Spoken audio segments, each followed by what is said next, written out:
Então galera, beleza? Eu vou explicar aqui a primeira lei de Newton, que é o princípio da inércia. Essa lei, ela basicamente diz que todo corpo ele tende a permanecer, todo corpo em movimento tende a permanecer em movimento e todo corpo em repouso tende a permanecer em repouso.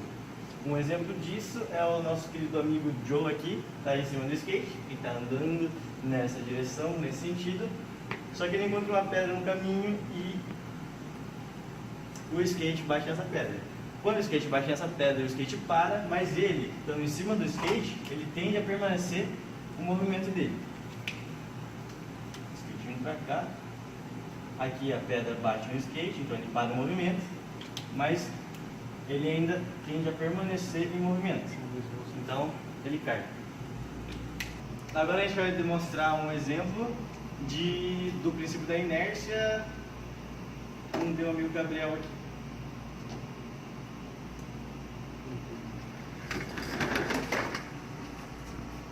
Bom pessoal, eu sou o Jonathan e eu vou explicar o princípio fundamental da dinâmica, que é a segunda lei de Newton. A força resultante de um corpo se dá pela massa do corpo vezes a aceleração do movimento deste corpo. Um exemplo, temos aqui uma caixa com 4 kg, foi exercida uma força sobre essa caixa de 10 newtons.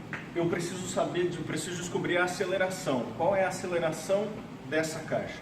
Qual a aceleração do movimento dessa caixa? Nós temos o peso, a massa, se dá em quilo, e a força resultante se dá em newton. Então, para descobrir a aceleração, ao invés de multiplicar, no caso eu tenho a força resultante, que é 10, certo? Igual a massa, que é 4 quilos, vezes a aceleração que eu quero descobrir. Então eu só vou inverter, ao invés de fazer multiplicando, porque eu não tenho aceleração, eu faço dividindo. Então eu divido 10 por 4. E eu terei o resultado, que é a aceleração. Eu vou descobrir a aceleração, que é igual a 2,5 metros por segundo ao quadrado. Esse princípio da dinâmica pode ser usado em várias coisas. Um outro exemplo bem comum, talvez fique mais fácil de ser entendido, é o seu peso.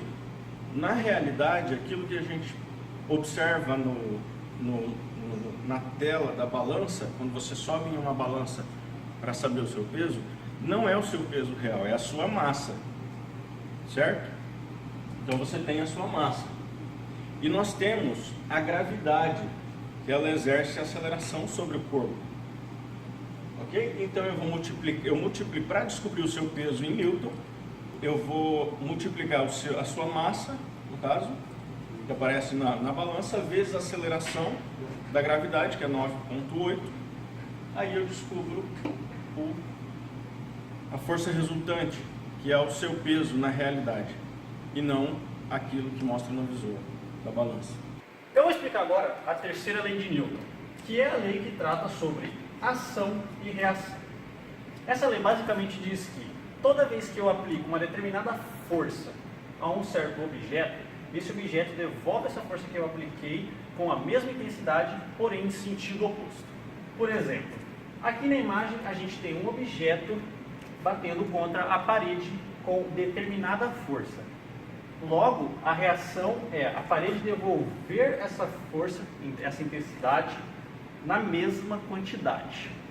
Basicamente é isso. A força que foi aplicada na parede será igual à força que a parede vai aplicar no objeto que bateu nela como uma reação. Agora a gente vai demonstrar mais um exemplo de ação e reação. A gente vai aplicar força. Primeiramente eu vou aplicar uma força contra o Gabriel, depois ele vai aplicar uma força contra mim. A gente vai ver o que vai dar.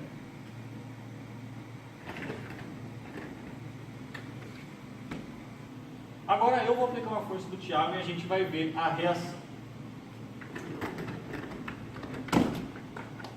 Agora vamos falar sobre tipos de forças.